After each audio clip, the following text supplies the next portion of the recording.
শিক্ষার মান নেই। এই জায়গাটিতে আমাদের সকলকে অ্যাড্রেস করতে হবে। বিএনপি সরকার শিক্ষা বান্ধব সরকার। দেশমাতা বেগম খালেদা জিয়া শিক্ষাকে সবচেয়ে অগ্রাধিকার দিয়েছিলেন। তার আগে 16 দিনের জন্য শিক্ষা মন্ত্রণালয়ের দায়িত্ব নিয়েছিলেন শহীদ রাষ্ট্রপতি জিয়াউর রহমান। রিয়েলিস্টিক্যালি, প্র্যাকটিক্যালি উনি শিক্ষামন্ত্রীর দায়িত্ব নিয়েছিলেন জাস্ট ফর 16 ডেজ।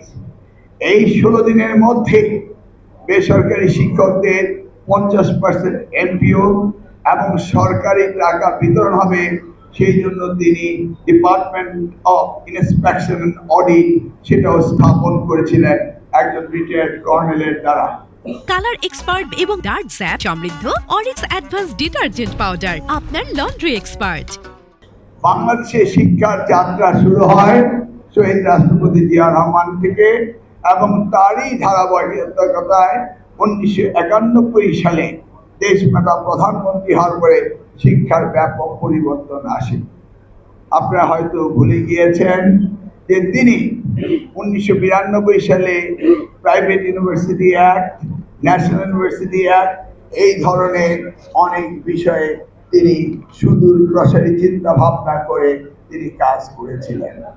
সৌভাগ্য হয়েছিল আমাকে 2001 সালে ওনার ক্যাবিনেটে কাজ করার। যেমনিভাবে আমার ছাত্র জীবনের ছাত্র রাজনীতি শুরু হয় শহীদ রাষ্ট্রপতি জিয়াউর রহমানের সময়ে এবং ছাত্র দলের কনিষ্ঠতম সদস্য কেন্দ্রীয় কমিটির 21 সদস্য বিশিষ্ট কমিটির সদস্য হয়েছিলাম ঢাকা বিশ্ববিদ্যালয়ের রসায়নের ছাত্র হিসেবে শহীদ জিয়ার হাতে। আজকের প্রধানমন্ত্রীর পিতার সাথে রাজনীতি করেছি, আজকের প্রধানমন্ত্রীর মাতার সাথে রাজনীতি করেছি, আজকের প্রধানমন্ত্রীর সাথে আমি রাজনীতি করেছি। এই ডিভিশনটি কি আমরা সবাই মিলে, আপনারা সবাই মিলে কি বাংলাদেশের সেরা শিক্ষা বিভাগ বানানো যায় না? নিশ্চয়ই যায়। আমি জানি এখানে অনেক অপ্রতুলতা রয়েছে, যেমন ইঞ্জিনিয়ারিং কলেজ, বিশ্ববিদ্যালয়, এই ধরনের অনেক কিছুর অভাব রয়েছে।